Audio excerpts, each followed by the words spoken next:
All right, we're live on a Saturday morning. It is the Johnston RV Center Saturday preview, johnstonrvcenter.com. I-65 exit 304 in Coleman, 334 in Decatur. Lance Taylor's to my right, Jim Dunaway's to his right. And you can tell we are not in our home studios. We are at Academy Sports and Outdoors, brand new 280 location, grand opening today. It smells new. It does. You know, I get jealous walking in places like this. We had the old mom and pop sporting goods back in the day. Right. And, you know, you go and I got a baseball glove. I get one about every 6 or 7 years. And that's kind of the way it worked. And you break it in. You guys remember breaking in the old glove. I do. But you had like a selection of like 7 gloves. I'm looking at the wall of baseball gloves right now. I mean, that's a ton. How many do you think are over there? Remember we had like 3 bats back in the day, a couple of Eastons, the old green and silver East, and then the Black Magic came out, the black and gold, and now you've got a million bats. I would say there's a variety of close to 70, 75 gloves. 75 was my number, LT, because you had 10 on the top and then 15 on those rows. Very aware. You must not have had bourbon last night. I did not. I was in Tuscaloosa most of the night for the banner unveiling and the golf tour of the new facility over there. And bourbon was not on the list of things to do, but it was a fun night over there. But the gloves are ready for baseball season. Weather's perfect. No, it's not perfect for it outside. Unless your team's unless your team's in the National League Championship Series. Yep. That was very nice. What a performance by just the entire staff that was kind of put together. Yamamoto was awful earlier against the Padres, and career-wise was terrible against the Padres. But hey, man, great performance from the Dodgers, and nobody foresaw a 2-0 final en route to going to another NLCS. We were just talking about it, though. When you move Kiki Hernandez into third, what do you know is going to happen? Oh, missiles. I mean, a missile right at him. It doesn't matter, though. You know, he's in center, and he's making plays at the track, and then, you know, they're hitting BBs at him. And that's the great thing about Kiki. You know, Kiki was a Dodger, and then he comes back, or, you know, he leaves, and just the ultimate utility guy. But fun guy to watch, and it should be a really good series. It should be. I mean, I think I've got a bad feeling we're going to get a Subway Series again, Mets and Yankees. Do you? Just the way how heated the Mets are right now, and you know the Guardians just aren't playing the way they were. It could, you know, I mean, we'll see what the Tigers do. I mean, the Tigers are the hottest team in baseball, along with the Mets. But Yankees versus anybody would be good. Yankees, Mets, Yankees, Dodgers, both of those would be iconic matchups. So I'd be okay with that as long as it's not the Guardians. Guardians versus is not going to have the historical. What if it would have been Tigers Padres? How bad are those numbers? Tigers Padres would be awful. It would be, but because we saw that in '84. You remember? Yeah, it would be. It would be bad numbers comparatively speaking, but you would have at least the Cinderella aspect. I think of the Tigers. It would bring in some people to watch, but not close to what the brands would bring in. As I mentioned, we're live at the brand new Academy By the way, the last thing I want to watch today is baseball. Oh, I didn't mean to bring up the gloves. Yeah, zero interest. Week 7 should be incredible games. Zero interest in baseball today.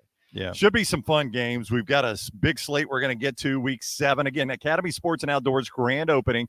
There were people lined up when I pulled up because the doors open at 8. I get here just before 8. Lined up because every day, as they've done the grand opening here, they're giving away gift cards. The first 100 people as big as $500 gift cards. So check them out right here. It is the old Best Buy near Target on Highway 280. It has been converted into a beautiful Academy Sports and Outdoors. We appreciate them having us out, and we're going to talk a little football with you. You know, I'm going to sound like old man here because I do think that simpler times like back in the 80s was a great time to grow up. Yeah. But, you know, we used to have to order 70s. We used to have to order, I mean, this 47 brand stuff. It's as good as it gets. Like we would have to go to East Bay, not only to get the Nikes or the Air Force Ones I wanted, but to get, if I wanted an Indiana Hoosiers t-shirt, I had to wait 4 to 6 weeks in the mail. Yeah. And now these kids, man, I mean, you got everything at your fingertips. You can come in here and, I mean, literally everything you want. And we used to have to shop online back in the day when they would mail you the package. Yeah. By the way, I'm a disaster when it comes to refolding. I noticed. I was going to see if you were any good at that. No, boy, our friends at Shea's used to get so pissed. It was like a tornado coming through, and they would just follow me and refold stuff. Did your ex-wife, did she at one point work in retail or something where she was the really good folder and you were not? Did you tell a story one time? Because y'all did T-shirts for a while, and I always wondered, was she the one that folded them up or anything? No, we were in the specialty items for a year when we had a boss that we can no longer talk about on the show. Yes. And revenue, or actually my W-2 went backwards for the first time. As did all of ours. Yeah, so we decided to get in the specialty business, but we printed T-shirts and hoodies and koozies and all that stuff. Boy, that was a grind back in the day, having to do that kind of stuff. But I don't know if she could fold it or not. Probably. And now you have Tyler that does it for you. Yeah. NextRound.store. Hey, quickly before we get into football, since we got a few extra minutes here, never thought I'd live to see the banner that hung up last night at Coleman Coliseum. Any typos? Well, it was so far up in the banner. Let me ask you guys this: it is the same size of other banners up there. Would you have oversized? Yes. You know, I noticed that. Well, I mean, it depends. If you maybe you ask that to Oates and Byrne, and maybe they're like, we're gonna have more of these, so let's just keep them universal. And if you figure it's a one-off, you want to get it oversized, but yeah, well, I think your plan is, your optimistic plan is, you oversize the national championship one, right? Right. And then you got conference championship, Final Four, national championship, Okay. conference championship. I think that would be your optimistic business plan there. Yeah, and But then, now, there were some people in Coleman that were saying, well, eventually they're going to remodel. If they don't get a new arena, they're going to remodel the inside of this, Again? and maybe they'll have a different look to the rafters up there, because you have women's basketball, you got gymnastics up there, and all that stuff, and I don't know that how it does the hanger arc. Yeah. I was projecting that, because one side of the arena you can't even see like if you're on the student section side, Right. you really can't see the arena. Yeah. If you're at You can't see mid-court, the banner, you mean? the banner, yeah. If you're a mid-court on the student section side, Yeah. you can't see the banner because of the scoreboard. Does it have its own light shining on it? Because it's up at the top of Coleman, so you may never see it. Well, it did last night, but I don't know if it will on game days. That's what I would do. I would just put a spotlight, and it's just shining on that one banner. So You know what I'm saying? Yeah, it so- stands out. here's my idea: was to just drape it just huge on the end of that hanger down there, and have Final Fours, and you have one up there now, but you just add years to that, and just cover up some of that arcing rafter, dusty looking top. Oh, there. okay. So Yeah. very optimistic there's going to be another Final Yeah, Four, right? I think so. How's it going, guys? Absolutely. You need some Alabama gear? What do you want? You on your way? Oh, to Tuscaloosa. Yeah. Y'all better get on it. Yeah. You're going to miss kickoff. Yeah. Which one you want? What size you want? Extra large. See if you Pick find you one an out, extra man, large. right here. Yeah. Come on. Which one do you want? I like the We like this the one over here. but Yeah. it's up to you. I like the one. See that old Alabama logo right there, the white or the crimson? You like those? So which I one like do you this one. Yeah. And- This is the point we point out these are not free, though, right? You're Yeah. buying them up front, right? That's an XL too. Okay, good deal. That's a good looking shirt. Yeah. XL. XL, L You want that large. Look Okay, at you. very good. That's a good looking shirt. Good eye. Enjoy the game. You worried about the game? You Not do- at all. Are you Not at done all. with DeBoer if he loses to South Carolina after losing to Vanderbilt? Okay, good. Very logical fan. Better question. You went to the first DeBoer game, Western Kentucky? First Oh. Saban game. Oh, yeah. So you've lived through a building. Yeah. Yeah. No, I know you did not want to fire Saban. Well, That's but what here, makes better it- question. Little better what, shape right What about now. Kane Womack? If they lose today, are you done with Kane Womack, the defensive coordinator? Yeah. There you go. Now we're talking. Gotta be Now a we're talking. scapegoat, right? You could probably get better, right? Yeah. All right, Y'all be enjoy the safe. Game. Thank Now you. we're talking. All right. So do we get commission on anything we sell here for Academy Sports and Outdoors? By the way, public relations for Kane Womack in Tuscaloosa right now. Not good. No.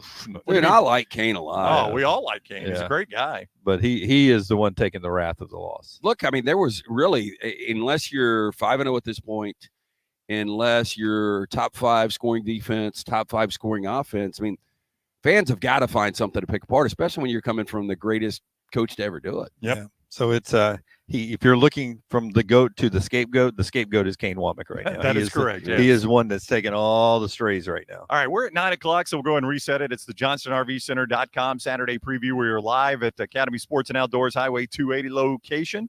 You can come out and enjoy their grand opening right now at Academy Sports and Outdoors. In the Target Shopping Center, the old Best Buy right there is where you find this new Academy Sports and Outdoors. You find Johnston RV Center, I-65, exit 304 in Coleman, 334 in Decatur, and you always find them online at JohnstonRVCenter.com. Travel trailers right now start as low as $145 a month. Fifth wheel savings of more than $45,000. And you can get all of that right there at JohnstonRVCenter.com, JohnstonRVCenter.com. And I want to say thank you again. And I know you guys do too, to our buddy Sterling from Champy's. He fed us lunch yesterday. It was a phenomenal lunch, man. I get so boring because he brings a variety of all this thing. And then the fried chicken and the chicken fingers looked incredible. He brought wings, but those Mississippi Delta tamales. So I had 4 of those and like 3 different helpings.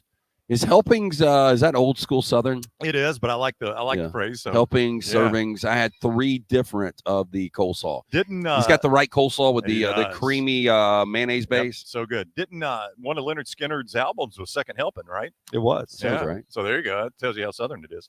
Dunaway, Champy's world famous right here. Yeah, Highway 119 in Alabaster opens up at 11 o'clock for the games there, a tad early on a football Saturday. You can swing by there and watch them and get great food to go. Tailgates all the time. You can check them out at champyschicken.com to order on your way to your favorite stadium to watch them play.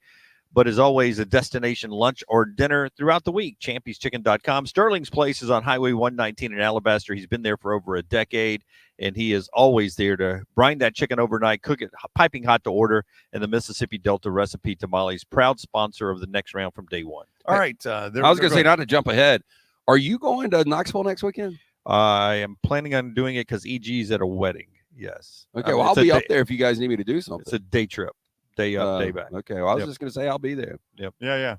We got to figure out the pregame show then. If you're doing day trip, what time are you leaving? Well, it's 2:30 kick. Yeah. Can I? If I'm not there already, can you do it Roman Harper style? Yeah. If I'm not there already, can I not just do it in the car, right down? Yeah. With the kid crying in the background and intermittent connection. Roman Harper style. Yeah, with smart words coming out of my mouth. That's going to be the issue. That's going to be the key. That's the only thing I can't duplicate. That's right. I will say though that we do have that basketball game.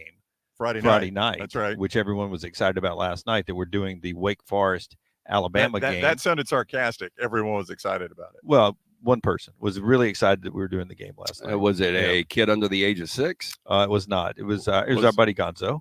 Okay, good. All right, I love it. It was not Greg Murner and Nate Oates. Well, guess what Gonzo won't be doing? Watching the broadcast. Yeah, that's right. He'll be there. So did Greg and Nate, were they like disappointed or they just didn't bring it up? Oh, they didn't bring it up. Okay, good. They didn't bring it up. Greg walked over and talked to me about the golf tour, and then Nate walked over and said, "How about this, huh? This is exciting." I said, truthfully, I never thought I'd see this my whole life, so I had to be here.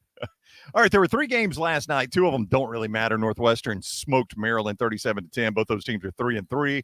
UNLV beat Utah State 50-34. Really only matters for UNLV now, I think, if some other teams start to fall off. But then there was Arizona State playing host to Utah, and Cam Rising got the start. And I know this will shock everyone watching. He got hurt during the course of the game. He was awful, too. 27-19, Arizona State beats Utah, and Cam Rising threw 3 picks, and he was playing with a bad leg. And, not even the 3 picks, but just some wide open receivers, especially on crossing patterns. And this is a very accurate quarterback going back to his first 5 years as a starting quarterback. And I know it's been a running joke, the question whether or not he's going to play week in, week out. And we talked about rust, and I don't know if it was rust or if he's this banged up, but this Utah team to beat, and I got to give Kenny Dillingham a lot of love. He's got him 5-1. Well, and the youngest coach right now in the FBS, he's going to get another job, and he needs to get the hell out of there. And for everything we say about Auburn and the roster he took over, Kenny Dillingham took over a worse roster than that. My point was going to be they lose 55-3 in Salt Lake. Kyle Whittingham coming off a bye to lose to Arizona State. That is incredible. I do think Arizona State is better than advertised, but this Utah team is just not that good. I'm surprised. Can I take you to one point in the game that blew my mind? Started the fourth quarter. And I can take you to that part of the game because that's when I started watching. At the end of the third quarter, the fourth quarter. That's when I get back from Tuscaloosa. So I'm sitting there, and I was pumped up. Arizona State's up. I think it was 20-16. 20-16. And here's Utah driving down. It's 4th and 8. With, you've just started the fourth quarter. It's 4th and 8, not 4th and 4, 4th and 8. Down, I think it's right on the border of the red zone, maybe in the red zone, right around the 20. And by the way, they were horrible in the red zone last night. And they don't kick a field goal. They go for it on 4th and 8. He throws that little fluttering pass. The receiver has to fall down just to catch it. And he's not going to make it anyway because there's a defender there. No. I don't understand. Why don't you take the points there, make it 2019? Especially when your quarterback's hurt and ineffective. And you keep the momentum going. Yeah, I'm with you on that one. I thought that was when you lost control of the game. Well, that was an elimination game, pretty much. I mean, Utah. Yep. And I would have thought, this is going from 4 to 12 benefited programs like Utah benefited programs like Ole Miss. And these teams aren't taking advantage. You know, I know we're going to get to Ole Miss and LSU, but one of those teams is more than likely going to be out. Yep. And, you know, if I'm an LSU or an Ole Miss fan or a Utah fan going to 12-team playoffs, I expect to be there almost every year. Samuel says, and I have not tracked this, I know he kind of got a bad rap at Auburn, but Samuel says teams have been improved everywhere Dillingham has gone.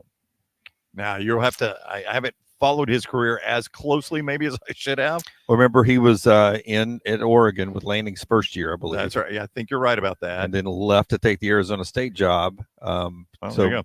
Then Bo's second year was Lanning's first year at Arizona State. But he was the guy that changed Bo, right? I'll take watching him, and it was a Thursday night game or maybe a Friday night game against Texas State, so about a month ago. And just remembering how fired up he got, how fired up his players were getting around him. It took Sarkisian, it took Lane Kiffin, these coaches, decades to really fine-tune their craft. And for Dillingham to be the youngest coach right now in the Power 5 and doing what he's doing, I'd take a flyer on the guy. Right, yeah, bright future. But is Arizona State a job you can stay at? It's better in the Big 12 than it was in the is. Pac-12. I don't know. I would just say this, you know, his first year is going to stand out, but you got to remember he lost Jaden Daniels in the transfer portal.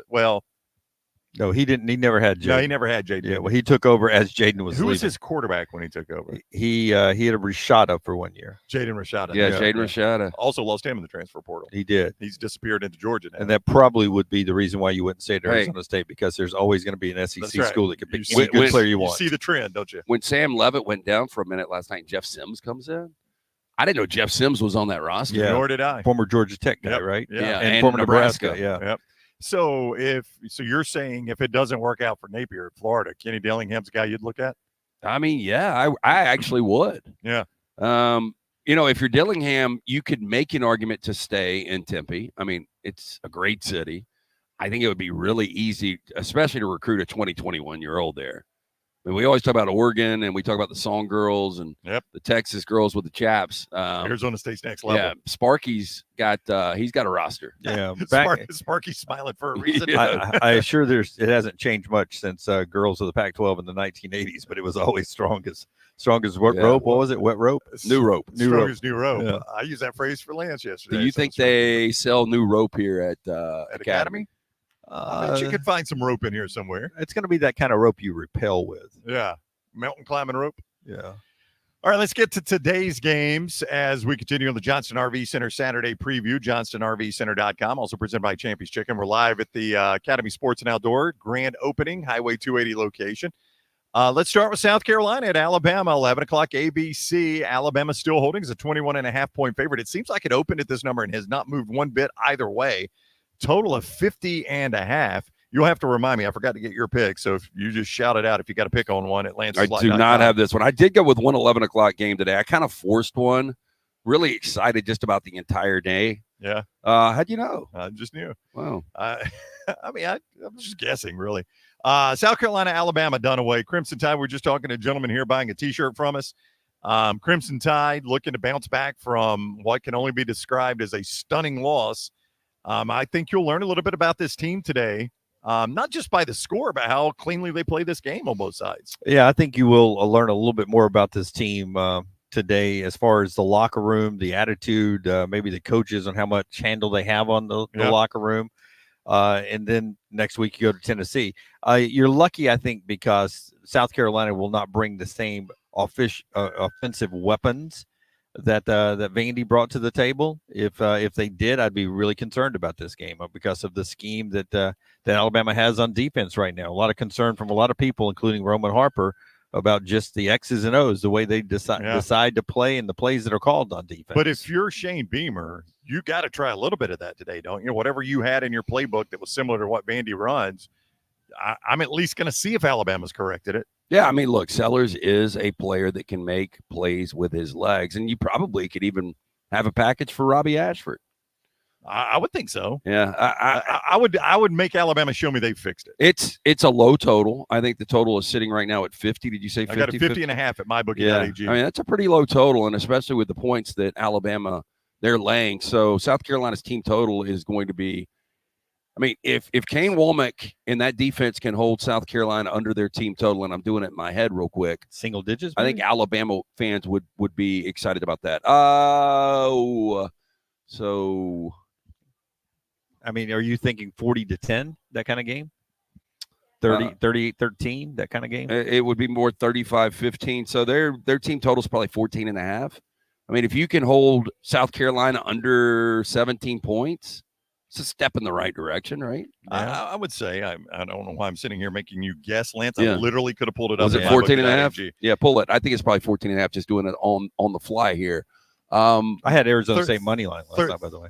13.5. Oh, you listened to the Brown Bandit, did you? Yeah. 13.5 is your team total. Alabama's is 35.5. So Vegas is saying this is a 35-13 type. Yeah, I mean, if you can hold them to under 2 touchdowns, I think Alabama fans would smile.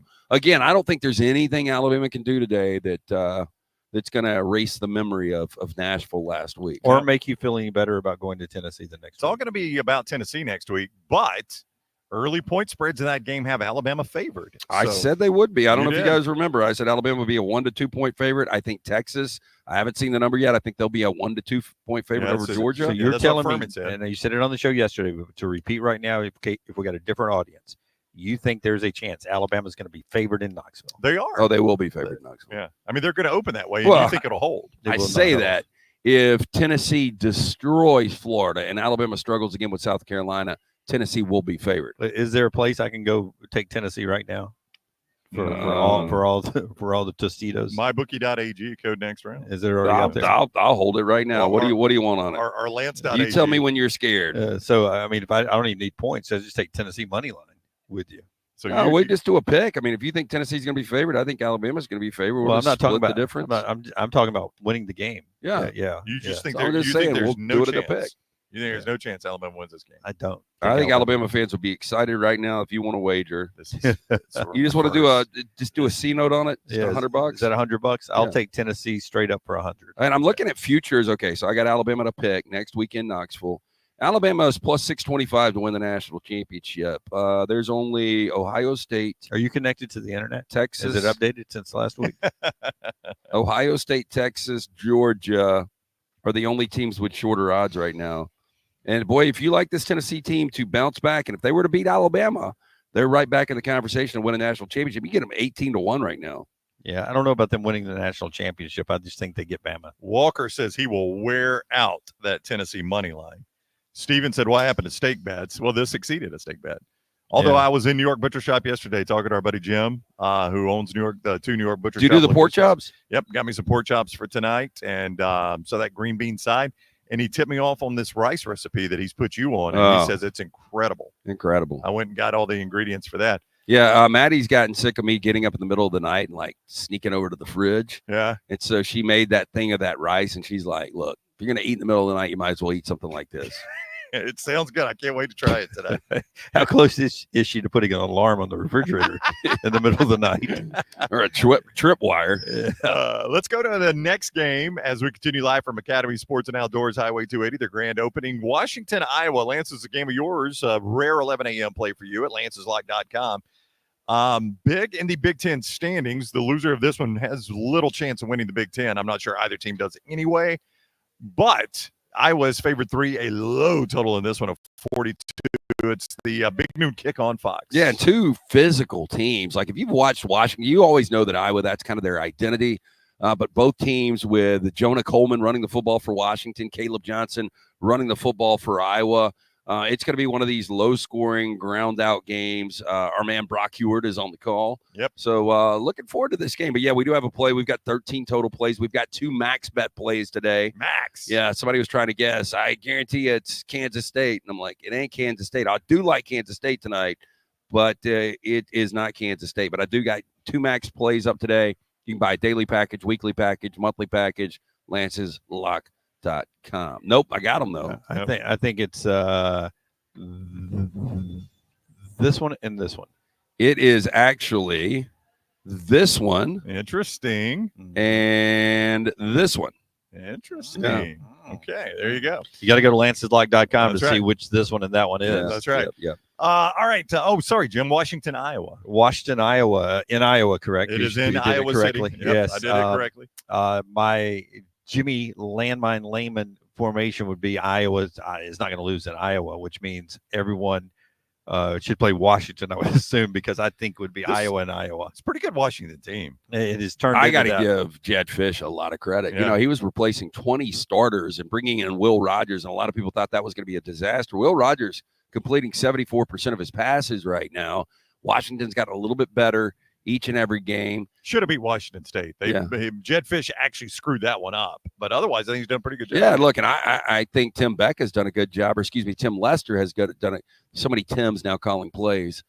Tim Lester's done a really good job with this Iowa offense, at least from where it was last year to where it is now. And Will Rogers is another one of those guys that you got to think if Hugh Freeze was not confident in Peyton Thorne, they could have gotten Will Rogers to run Hugh Freeze's offense at Auburn. All the guy does is throw for yardage. I Yep. mean, he would have been the all-time leading passer in SEC history had he stayed at State, even as bad as State is this year. But is there some rule that prevented him from in the portal? Did he get into it too late to go to Auburn or something I like really that? don't know. Yeah, I forget the story about why he didn't end up going to Auburn. Let's go to UAB Army Dunaway. Army is favored this morning at MyBookie.ag. I never thought I'd live to see the day when, not that UAB has an amazing football history. Army is favored 27.5 points over them. Yeah, I can't compute that. A total of 55.5. You could go over and get one of those Ghost Energy bats. I've just noticed or that. cans, the same company. Yeah, how does that work? I don't know. How about that? Good marketing. But you can go over and get that Ghost Energy bat from Easton, and come over here and hit me over the head and make me pick UAB in this one if you want to. But no. I think it's going to be Army. It'll be a tough game to watch. They're awful against the run. UAB as Tulane just ran it at will. I can't imagine what Army's going to do. I think this is a ticking time bomb. I think our man Trent Dilfer is going to end up having a meltdown at some point this season. You think so? Yeah, because I don't know if you guys remember, maybe the strangest ejection in NFL history was when Trent Dilfer had a meltdown. Do you guys remember that? I actually do not. No. With Baltimore? No, it was with Tampa and the Creamsicles. I don't remember. Yeah, they were playing Minnesota, and John Randall was wearing them out. And John Randall kind of hit him low, and Dilfer jumped on him and tried to fight John Randall. that was smart. Yeah, and they threw him out. And after the game, Dilfer was like, if that was Steve Young, there's no chance he gets thrown out. You know, it's because I'm Trent Dilfer. But Trent's got a little hothead in him. I could see now, like, I don't know if there's going to be any media there to ask him any questions, but if somebody ask him the wrong question after one of these beatdowns that's coming up, I could see a meltdown coming. Better chance he melts down in the post-game news conference or at us one day? I think it's going to be, I don't know what kind of interaction. Are we going to have him on anytime soon? So basically the way this works is, the way we do our guest, other than our, we've got our reoccurring guests like Clad is on every week, Clay, Harp, Dan Orlovsky, Buster, people like that. They're on every week, right? The coaches we have on are just, it's kind of, if there's interest, we try to get the guy on. Like, you guys like when John Summerall comes on the show. We like interviewing him. He was playing in town. We had John Summerall on. Like, I don't know what the level of interest is because even UAB fans right now don't want to hear from Trent Dilfer. Yeah. So why would I think Alabama and Auburn fans It's do? Our man, Matt Mosley in Waco. I do his show every Friday, and he was talking about, and he's like, the sarcasm's nonstop. Oh, yeah. Nonstop. And he's talking about whoever Baylor's playing, I get their coach on every week. The only coach in the Big 12 I can't get on is our coach, Dave Aranda. Yeah.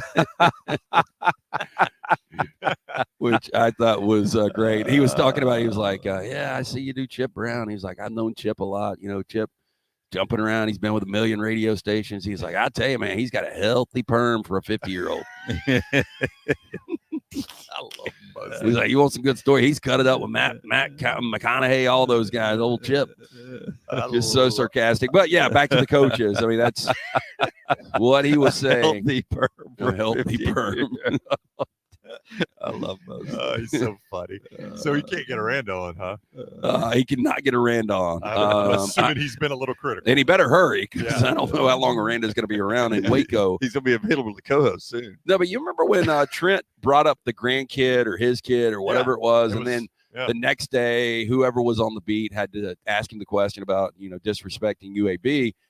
Were you there? And it was close, but he didn't go over the top. I'm just saying, this is one of those seasons that could really wear you down. And if you start to listen to the noise, the outside noise, you've got a fan base that seems like it's completely flipped. And, for us to talk as much UAB as we have in the last 2 weeks. Yeah, that's what's sad is it's taken the thing running off the rails for us to I know. to get back interested in them. But it didn't used to. No, we used to talk a lot more when Bill when Clark was there. Bill Clark had it kicking. Yeah, I mean, you look right now at, Barry Odom and UNLV coming off another win last night. They do have the one loss. Tough Friday night game, last week to Syracuse. But, that's what you want out of your Group 5. Yeah.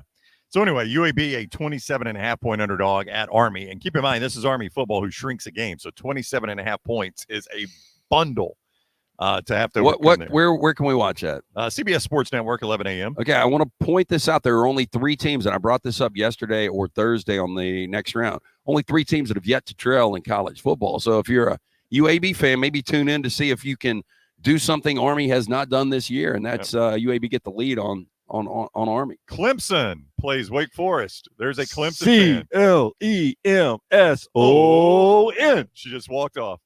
Clemson fan. She's a Carolina fan. Clemson Wake, 11 a.m. ESPN.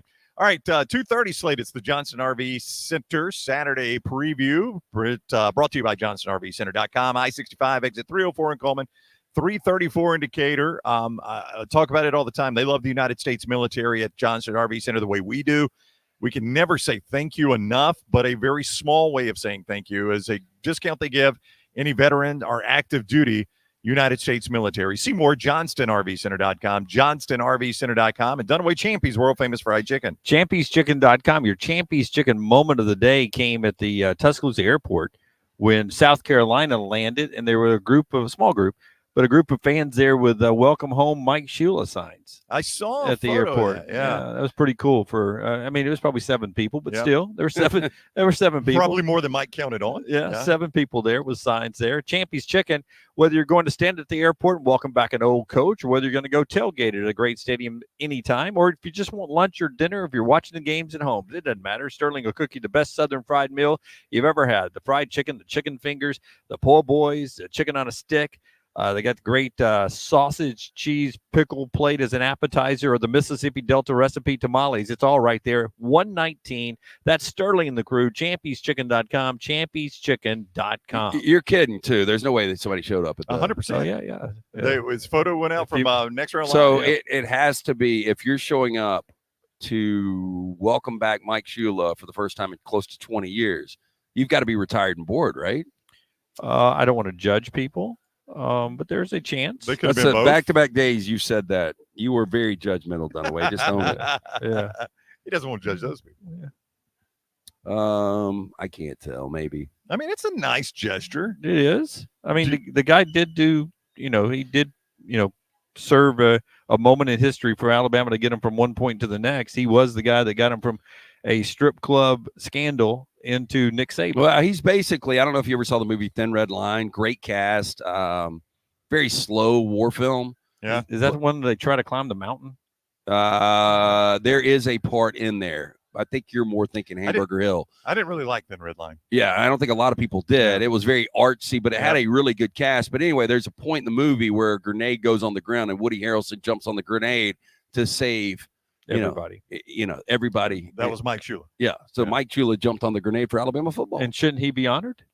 For jumping on a grenade? Yeah, for jumping on the grenade. If he's comfortable with that. Louisville is at Virginia, starting the 2:30 window. ACC Network. Louisville a 7.5-point favorite in this one on the road at UVA. 54 is the total in this game. Boy, Louisville's lost some luster after that loss to SMU. After, now is it back-to-back losses? I'm trying to go back to. They lost to Notre Dame. Well, we were in Tuscaloosa, so that was the Georgia game. Yeah, so it's back-to-back losses. Yep. Yeah, they lose to Notre Dame, which Notre Dame was up 17 at one point. Louisville made it a little interesting, and then you lose a track meet last week to SMU. So a little shine off Jeff Brom and Tyler Shuck in Louisville.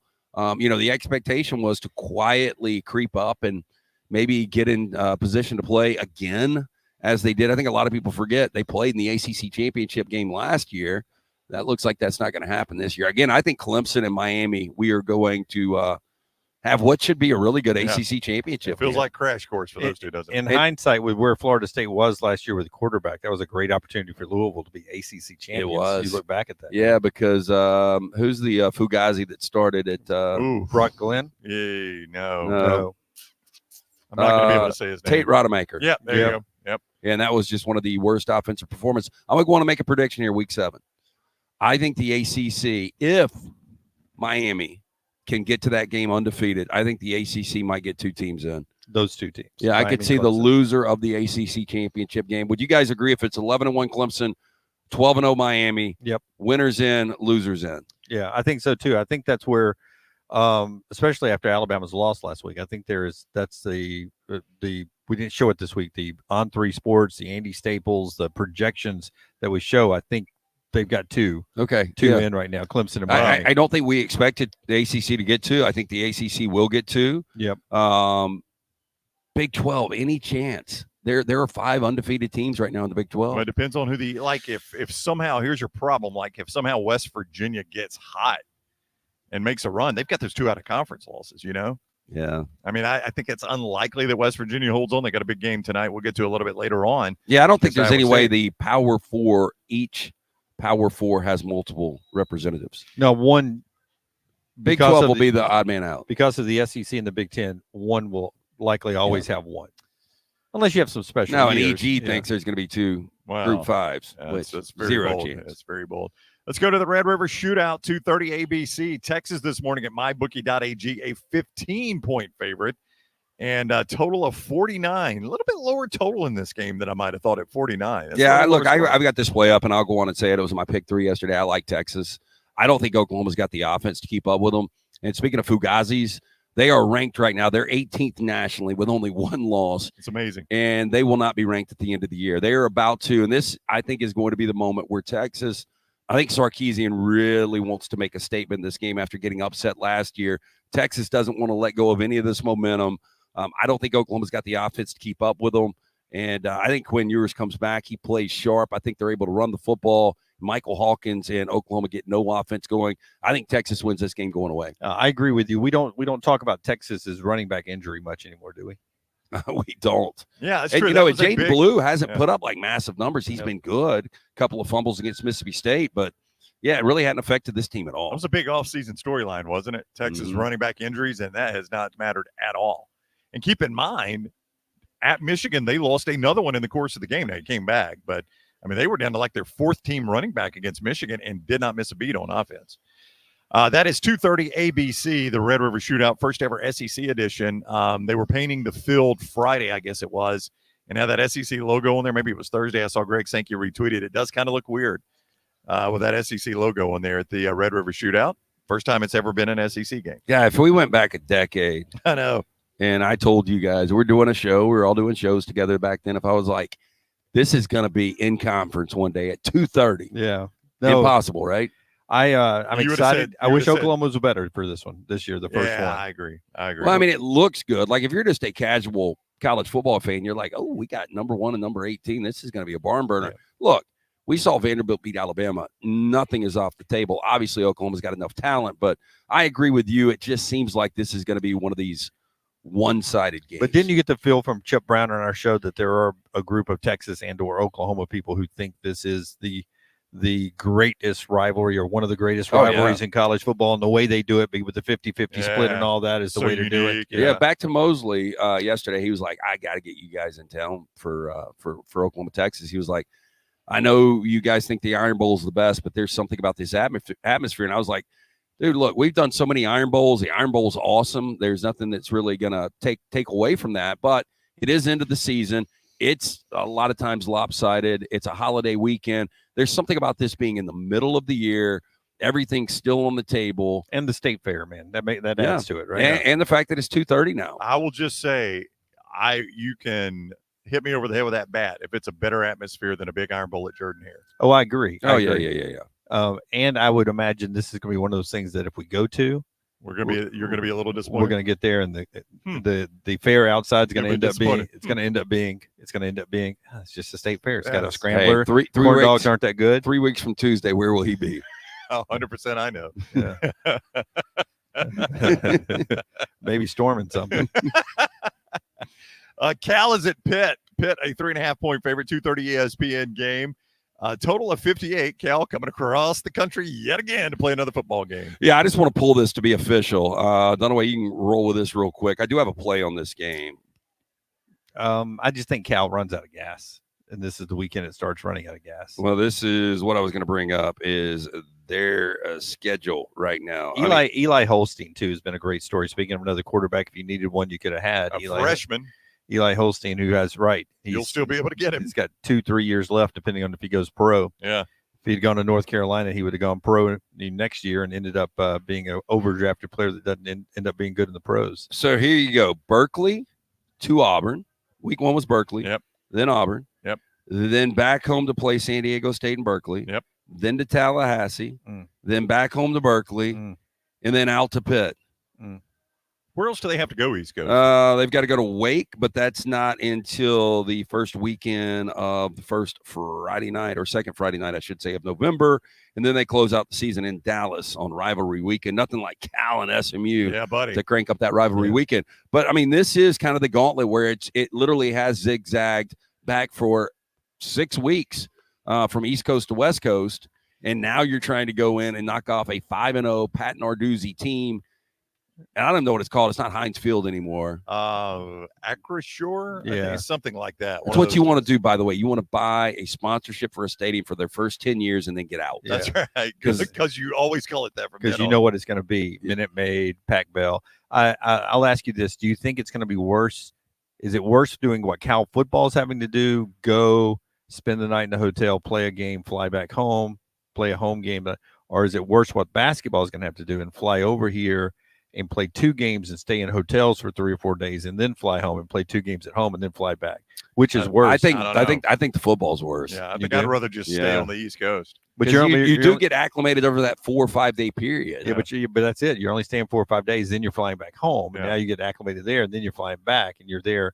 It's not a one-off game-wise. You literally are changing your body clock in basketball. I'll be interested to see their trends. Like the first home game back after a East Coast road trip in basketball. I wonder if there'll be any trends on that. Oh, yeah, there will be. They lose their first home game back every time. Anyway, I think this slow scoring or something like that. Justin Wilcox has done a really good job with this Cal team. And you look, break here, break there, they could be undefeated. Jay Knott has not gotten it rolling yet. Mendoza has been kind of up and down. Like the numbers are still there, but he's turned it over a couple of times. If they could get it straight, and a lot of this might have to do with travel. I still think Cal's a really good team. Pittsburgh, I'm unsure. Like if you were to compare Pittsburgh at 5-0 right now with an SEC team, like Pittsburgh, South Carolina, who you got? I think South Carolina. I think Pittsburgh. I think Holstein would have a day against South Carolina. If it was in Columbia, I'd take South Carolina. If it's at Pittsburgh, that tough place to play. I'd take Pitt, neutral site, probably South Carolina. Okay, how about Kentucky in the old Heinz Field? I would like to see that because I'd like to see Kentucky's defense against Holstein. Yeah. I could tell you more today how Kentucky handles Vandy. Yeah, I don't think Pittsburgh is long for this world as far as being undefeated, but hey, this is a team 3 years ago that won 11 games under Pat Narduzzi in an ACC championship. By the way, my biggest play today at MyBookie.ag, promo code NextRound. And big for me is I don't get to a C note, so it's simply $50 play. All right, it's exactly what it is. $50. Here's what you ought to do, by the way, because moneyline Vandy. Because I'm like, okay, but you're giving 12.5. If I go money line, the odds are really good there. And did you already get a money line on them? Yeah, got them in, ready to go. So what are they plus like 530? I'm pulling it up. I'll give you a live number right now. So, but if Vanderbilt does win the game outright, they will become the first team in 20 years to win back-to-back games as 21-point underdog. No, 14-plus point underdogs. Yeah, in back-to-back games. Plus 390 right now. Plus 390. It was 12.5. Yeah, that number has dropped. It was 12.5. Yeah. So plus 390 at 50. What am I winning there? I mean, if you bet $100, you're winning $390. Yeah, so I bet 50, so half of that. Yeah, so that would be what's half of 390? 195. Yeah, something like that. $190. Yeah, that'll cover my Tennessee Alabama loss. That's good. Let's pay that C note off on the air. Whoever loses that. Okay. Chris, $100 bill passed on the set. Is that considered a mullet or? No, I don't know. I'd have to see the front to know. It's just long hair. That's until I see the keyboardist Leonard Skinner. Yeah. That type of stuff. Yeah, it's 90. That's 70s rock. So hair. if you guessed, he's probably played in a band before. Yep, the bass. He plays the 100%. bass. You think he was in Razzmatazz at Old Hogan's across the street? I guarantee he has played the song. Amy, what you want to do? Name that band. Pure Prairie League. Very Oh good. wow, Jimmy D. Back from his old pool days. I know. Ski Lodge 3. Give it the Tandex. Penn State is at USC. Penn State a 4-point road favorite in this one, a 51-point total. It's the 2:30 CBS game. Great uniform game. It is a great uniform game. Feels like a Rose Bowl, even though it'll be at the Coliseum.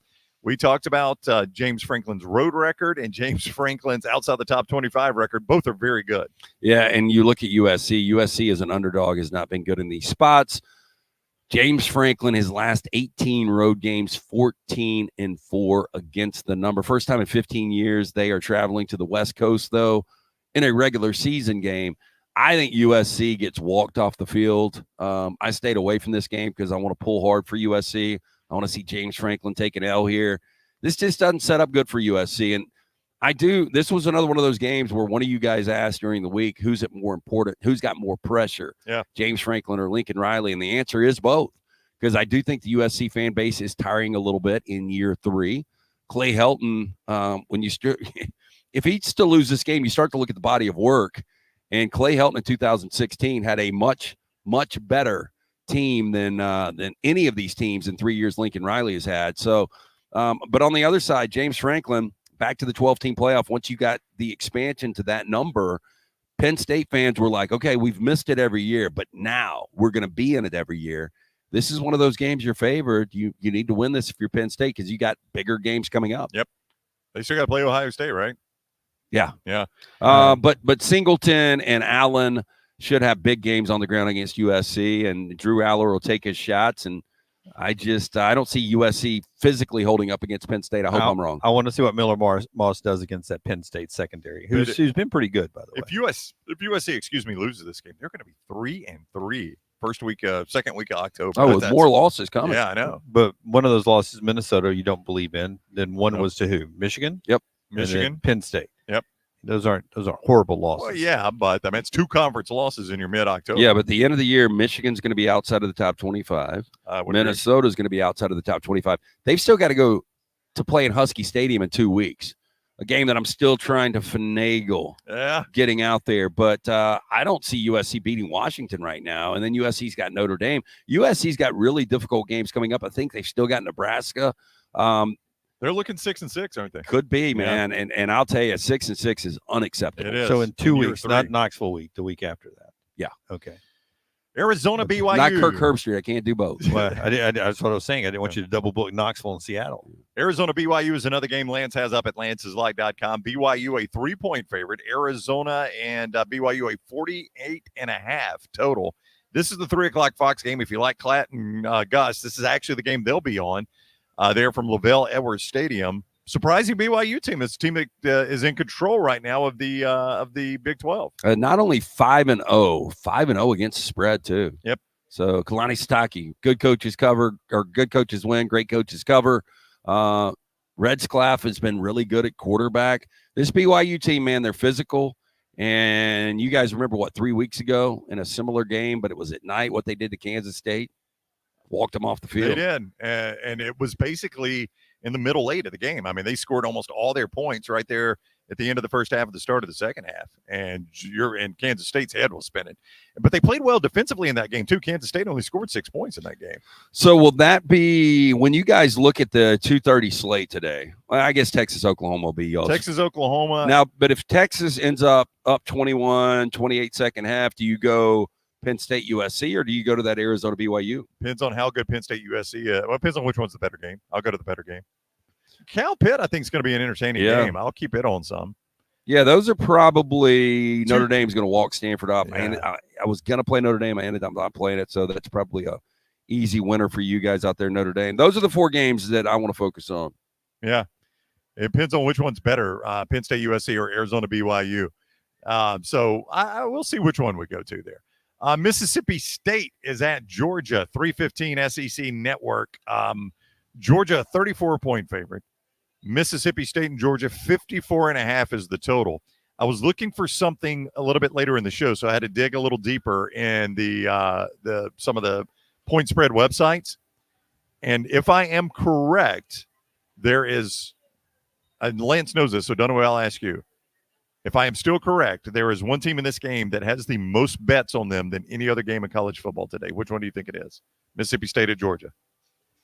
What do you mean the most bets? Like the percentage of bets when you go percentages. Oh. Like, a game's got 100% of bets. This percentage was on this team more than any other team on the slate. I would say it is on Georgia to cover all the points. You would think. Yeah. But this morning, Lance, was on Mississippi State, which tells me in that aspect, there are a lot of people that are doubting Georgia right now. I think you look at that number, 34 in today's college football is a big, big number. And Georgia, outside of the second half, I talk about this Clemson. Clemson's had one bad half of football.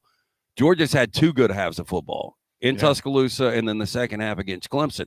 Georgia plays like that offensively, they can cover numbers like 34. This Georgia team just doesn't seem like the Georgia teams we've seen Kirby Smart in the past. Yeah, did in the second half against Alabama, haven't most of the season. But if I got to make a case for State, Dunaway, how do I make that case? You can't. I agree. The clock. It's only a 60-minute game. Yeah. I don't know how they extend it, though. Well, and, Van Buren getting thrown into this with Blake Shapen going out for the year, and Van Buren just isn't ready right now. Like, you give him a couple of years in Levy's offense, maybe this thing gets a little bit better and goes in the right direction. But this could be a disaster today in Athens. All right, as we go to the night slate, a reminder, it's the Johnston RV Center Saturday preview. Johnston RV Center is I-65, exit 304 in Coleman, 334 in Decatur, always online at johnstonrvcenter.com. Right now, travel trailers as low as $145 a month. Fifth wheels, savings $45,000 and more on fifth wheels. RV warranty forever. Make sure you got a lifetime warranty on anything that is new or qualifying pre-owned. You get all of that at johnstonrvcenter.com. That is johnstonrvcenter.com. I-65, exit 304 in Coleman, 334 in Decatur. Also, Dunaway, Champy's world famous fried chicken. That's right. That's Sterling and the crew down at Champy's on Highway 119 in Alabaster. They're absolutely the best. Go check them out. Wonderful Southern fried chicken and so much more is champyschicken.com. And we are live at Academy Sports and Outdoors. It's the grand opening of the Highway 280 location of Academy Sports and Outdoors. You can come by here and enjoy great savings. They're giving away gift cards every day. Just to ask one of the now you got to get here early for that because I think it's the first 100 customers. So ask one of the great staff here at Academy Sports and Outdoors. It's on Highway 280 near Target. It's the old Best Buy. If you remember where that was on Highway 280, so you can come see the brand new, gorgeous Academy Sports and Outdoors. We appreciate them having us out this morning for their grand opening. I used to buy DVDs here back in the day. DVDs? Yeah. I didn't know they sold DVDs. Oh, yeah. Back when Best Buy first opened. Oh, Best Buy. I thought you meant at Academy. No. See, yeah. So you would come in here and buy movies. Yeah. This is probably 15 years ago. Right. I bought TVs here. I've been in this building a lot. Yeah. No EG today? She already down there? She's coming on later in the show. Okay. Do you think I forgot her? No, I was just wondering if we're running short on runway in about 16 minutes. And I was just wondering. We did South Carolina, Alabama early, so she's going to come back late from Tuscaloosa with South Carolina, Alabama. In the night slate, Florida is at Tennessee. Tennessee, a 14.5-point favorite in this one in Knoxville. 57 is your total, 6 o'clock ESPN. Tennessee, I can't believe I'm about to say this. Tennessee's got to find some offense. Yeah. Do you guys remember we lived in a world when this game was incredible? Oh, it was the biggest game of the SEC for a good decade. I remember watching, and you guys might specifically remember this game. I'm trying to remember the guy's name for Florida that had 3 sacks against Tennessee. There was like a ridiculous, some kid slapped another kid. Yeah. On like a punt Alex return. Brown was the guy for Alex Florida. Brown. Very good. That was the 3-sack game. Yeah. But I just remember being in Atlanta the next morning listening to our man Tony Barnhart on the radio talking about what a dumb play that was, the 15-yard penalty, because I was over for the Falcons-Rams game the next day. But I just remember those Tennessee-Florida games used to be maybe the biggest regular season game in college football for a while. But about this game today, you have Graham Hurts and Lagway playing better football, so that maybe they can get a little offense. And you still don't question Tennessee's defense, though, do you? It's good. They lost to Arkansas 14-13, well, so the defense is still a quality unit. But I will say they lost 14-13.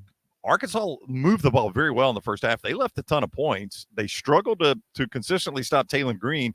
And keep in mind, that game was won by Arkansas's backup quarterback. They couldn't close the game out with Arkansas's backup quarterback. Well, and I thought Michael Hawkins in the second half or in the fourth quarter had a little success against Tennessee's defense.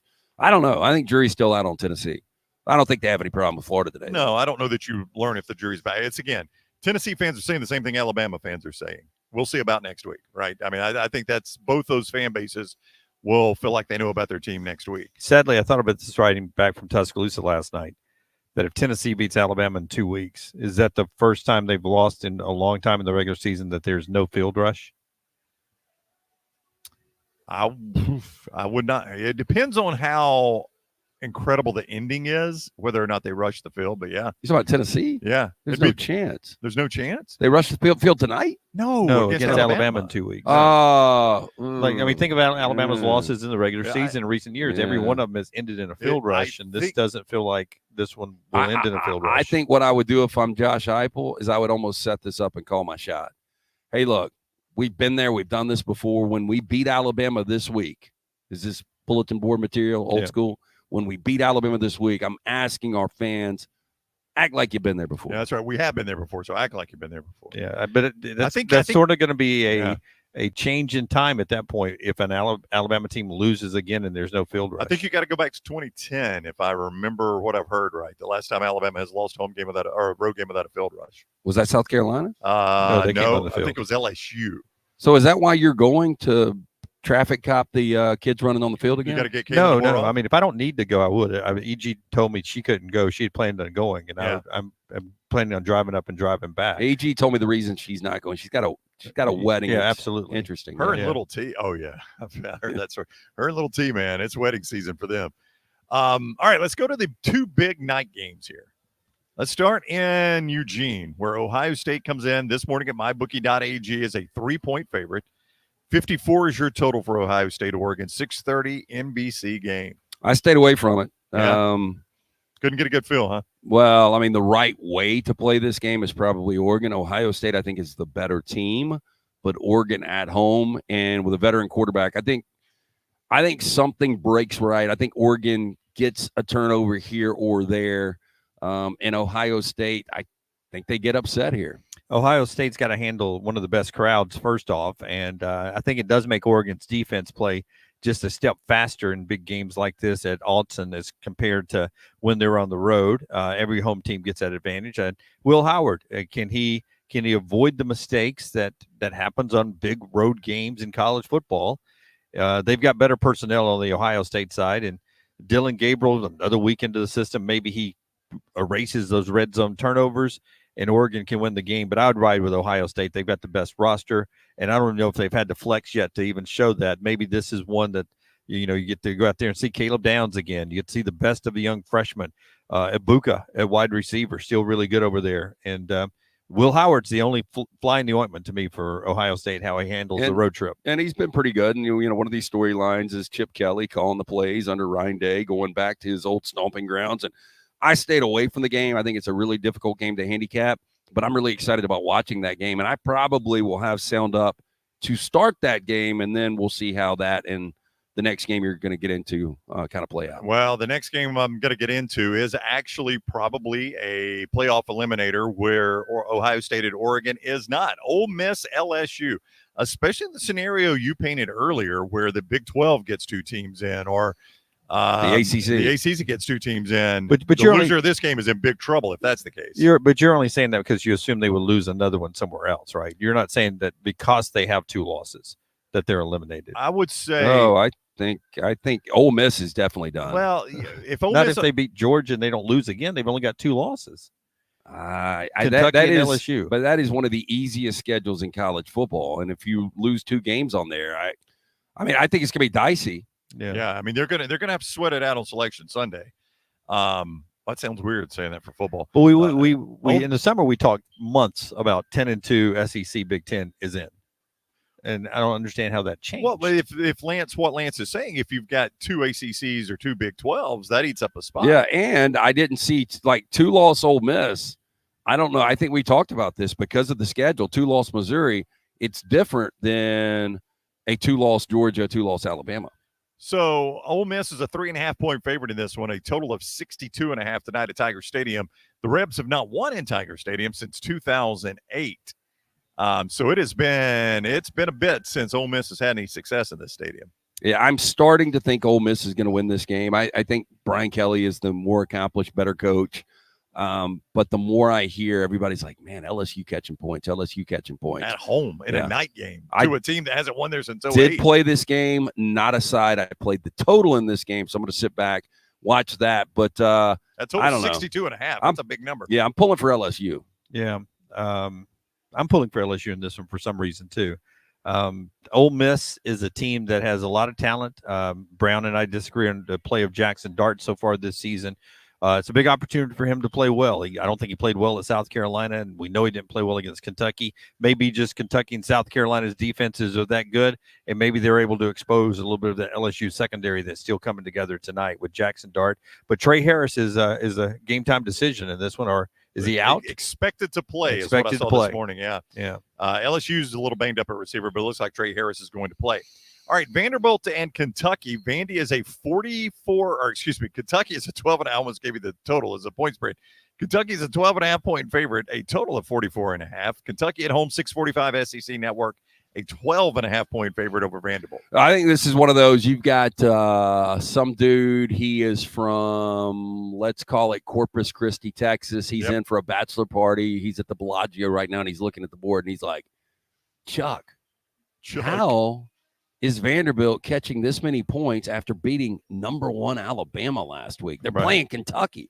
And then he's like, Chuck, is Kentucky ranked? Let me check my phone. Kentucky is not ranked. How in the hell are they catching 12.5? That's what people are saying right now. That's right. It used to be 14.5. And I, as I said, I went to MyBookie.ag just to play the money line. Show me, go prove me wrong. Let's see Kentucky win this football game. Though it makes perfect sense on why they would end up winning this game pretty handily, I guess. Another game Lance has up at lanceslight.com is the primetime Fox game, 7 o'clock on main Fox for this one. Iowa State on the road at West Virginia. The Cyclones, a 3-point favorite over Mountain Mama. 53.5 is your total in this one. Garrett Green for West Virginia to be successful is going to have to take over this game, not only with the arm, but the legs. You look at Iowa State and Rocco Beck, 5-0. They're only giving up 10 points per game. Matt Campbell back in the conversation. And do you guys think if they can kind of close the deal, go 10-2 or 11-1, is this the time where he would choose to take another job? Who would want him? What kind of job do you think he would be available for? We always use Florida because Billy Napier's on such shaky ground. Doesn't seem like a fit. I agree, but that feels like a weird fit at Florida. I don't know if it's the hat. I don't know what it is. But Urban Meyer was a weird fit, and it worked out. But if you tell me Big Ten job with the offense that he's played over the years, I could see that. A better Big 12 job. I don't know where he would go in the Big 12. I'll tell you what's kind of weird, and it's a much better job. What about when Kirk Ferentz retires? Do you think he would go across state? Ooh, I don't know how it is there, but it seems like that's something you can't do. Yeah. Would that be like Alabama hiring the Auburn coach? Yes, it would. Seems like something you can't do. Trying to think of a job like Lance Leipold. I feel like stayed too long at Kansas. Right? They're just bad this year. I don't know if he stayed too long. Yeah, I can't figure that out. Yeah. Let's go on the field to Bryant-Denny State. Hey guys, can y'all hear me? We got you. Got us? Yeah, I got y'all. Okay, how are you today? I'm good. I'm in the stadium. I'll show you guys a little pan of what I'm seeing. Yeah, it's still there. Hey, how's the crowd? Is there any buzz at all? Actually, there is. I was surprised. Coming in, there was a lot of people walking in the stadium, and right now the student section's already filling up, and you've got a pretty steady flow of South Carolina fans here as well. I do notice behind you the students are still filing in just a little bit. So a late arriving student crowd. You spent some time in Tuscaloosa this week talking to coaches and players, and you've heard all the reaction from the assistant coaches as well that spoke Wednesday. I assume, look, you were there for Malachi Moore. Here's a guy that had to apologize after his actions at the end of last week's game. I don't know what Malachi Moore can do where Alabama fans that are still on his back, the ones that are, get off his back. I think he's an interesting player to watch today, though, how he handles himself. Yeah, absolutely. I think there's definitely going to be an added emphasis on him simply because of last week. But I think there's an added emphasis on the defense as a whole and Cam Womack's ability to make adjustments this week. Now, Alabama's defense, they're pretty solid against the run. And last week we heard from Coach Sheridan that they did not get as many opportunities to run the ball as they thought they would. So I'm intrigued about that as well. But you made a great point about Malachi. What can he do to prove to Alabama fans that he is still, captain this team, a leader, than what he has done, obviously, with his public apology to Saban that he made. So he'll be interesting to watch. I just heard K-Law is a game-time decision. Kobe Prentice took a pretty bad hit last against Vanderbilt, and he is out today. Yeah, Kendrick Law, real quick, guys, game-time decision. I mean, it's probably bigger for next week than it is this week. Not only is he an excellent receiver, you can run the ball to him, but you know what you really miss with him in there? Kick returning. Well, I was going to say a devastating blocker in the run game. That guy can block as a receiver. He's on the depth chart in a couple of places there, but you're right. He's laid out some physical blocks this year. Yeah, so that would be massive to get him back today or against Tennessee. It's going to be a nice day, EG. You got a fun day down there, don't you? Yes, I'm excited to be here. Y'all's set looks great, by the way. I love it. Looks awesome. But yeah, right the here at weather, Academy Sports. I was a little unsure of what route to go, outfit-wise, because it was 50 degrees when I left. I got stuck behind the South Carolina team buses coming in. So from Birmingham to Tuscaloosa, I was behind them. And dare I say, they made a little bit of some congestion on, what highway is that, 459? Yeah. So a little later getting here. So, EG, there are 99 things that Alabama can do to upset the fan base. Is there anything the fan base would be excited about coming off a win against South Carolina today? I mean, obviously a statement win, but that's expected at this point against South Carolina. I'd say run it up early, show what you saw against Georgia that first half. The first half today, do not get off to a slow start. That will make things even worse. And really defensively get some stops and show the dominance of that swarm defense. Any chance we see Ty Simpson today, fellas? Do you think Alabama can run it up that much? I don't know. Yeah, I think you could see Ty Simpson late fourth quarter. If Alabama's offense, EG, plays the way they should play, I think you'll see Ty Simpson in the fourth quarter. I agree. I think you got to be up 28, don't you?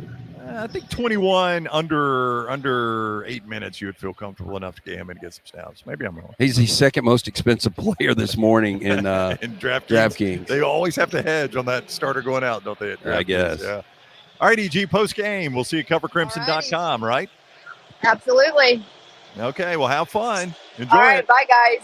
All right, we'll see you. That is Emily Grace McWhorter there in Tuscaloosa from the field. Covercrimson.com for all your post-game reaction to Alabama and South Carolina. Mick and Clint Lamb will be there. EG will join them. Covercrimson.com. Join for $1. Also, thebarnauburn.com. Obviously, a Saturday off for Auburn, but thebarnauburn.com. You talked about hedging. Has anybody roll the dice? You know what? I'm going to play the second most expensive guy that's not starting today. I mean, has anybody ever done that? You may as well just put a team in with that guy starting, right?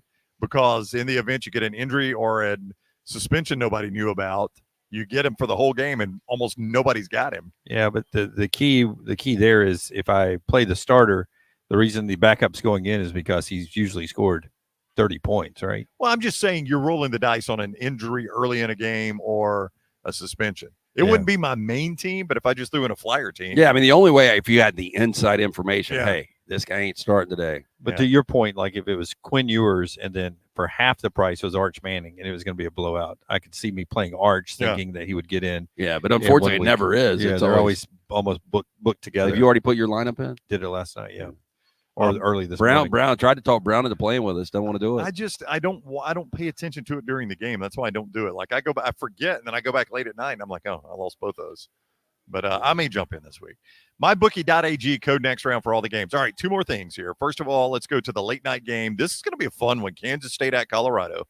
9:15 ESPN. Kansas State's a 3.5-point road favorite. Lance wanted to see that thing up around 6.5 to make any sort of play on this. Colorado and Kansas State 55.5 is your total. Late night in Boulder for this one. Should be a fun one. Yeah, look, I'm shocked this number's where it's at because you look at the UCF win is not what it once was, right? After Florida destroyed Central Florida. Yep. And you go back, Baylor beat themselves not once, not twice, but 3 times in that game. Should have won that game easily. I don't know. Like Colorado struggled against North Dakota State to open the season. The offense is dynamic. Shiloh Sanders is coming back this week. I think Kansas State coming off a bye is a much better team, but a lot of smart money is backing the Buffaloes here. This Colorado team, Dunaway, they just find ways to win games sometimes. Sometimes is your key word there, Yep. Brown. But they're having a better year than any of us expected. They got two of the better players in college football, and that helps. And the key for them is their defense has improved, and that's what will be tested today. Can they keep Avery Johnson in check to where he doesn't take over the game running the football when he needs some short yardage first downs? And Colorado showed they could do that a little bit against UCF. So can they do it against a better team in Kansas State will be the $1 million question tonight. All right. Before we go, one more thing I wanted to ask. It's Boise State at Hawaii game. I'm not real interested in, but the total that I saw this morning for Ashton Genty is 183.5 over or under. Over. Yeah, I would take the over on that. It was crazy last week. He was minus 130 to score 3 or more touchdowns. I think that if he that's doesn't, crazy. well, if he doesn't get hurt, I think that's this is crazy, but I think it's kind of easy money. 183.5. I will say Hawaii, I looked yesterday, the rush defense hasn't been awful except for one game, and that was Texas State. Didn't watch that, so I don't know what happened there. That's really the only game they've given up an absurd amount of rushing. What did they give up in It was Texas like State? 247 against Texas Yeah, State. I'm just wondering if they played other teams that can run the football. Or want to run the football. Yeah, but most games they're right around 60, 80, 90, 100 yards is what they give up rushing. So they really haven't been awful against the run except for one game. So 183.5 is that number. This is why I try to limit my wagering, because getting on that bourbon and then late night, I'm like 183.5. That's This easy. guy's going to slay it. He'll have that at the half. Rolled his ankle in the first play, and Yeah. you're done. All right, Johnston RV Center brings you the show. I-65 exit 304 in Coleman, 334 in Decatur, always online. JohnstonRVCenter.com, and also Champy's world famous fried chicken. Yeah, Sterling and Megan and the entire crew, those two have been together. Sterling owns the place. Megan, one of his first employees. Show you what kind of shop that is. They've been together for over a decade down there at the same location on 119 in Alabaster. One of those iconic places. If you're ever driving by Alabaster and you don't live there, you can jump off the I-65 Highway 31 exit. It's less than a mile off the exit there, right onto 119. Southern fried chicken, all the sides, the hand-cut chicken fingers, and the unbelievable Mississippi Delta recipe tamales. You can get that at champyschicken.com. And also lanceslock.com. Lance will be going live at 10:15 at Lance's Lock, so you can get some more thoughts on his plays and win at Lance's Lock on YouTube, lanceslock.com. 13 plays, is that what 13 plays, 2 max bets today, daily package available, or $100 will get you the entire month. Jump on. Coming off a 10-5 Saturday last week. Let's kill it again, lanceslock.com. So swing over there, lanceslock.com. He'll be live. Thank you, Academy Sports and Outdoors, for having us today. Swing by, grand opening all week long. Academy Sports and Outdoors, Highway 280, the old Best Buy. Enjoy your football weekend. We'll see you Monday.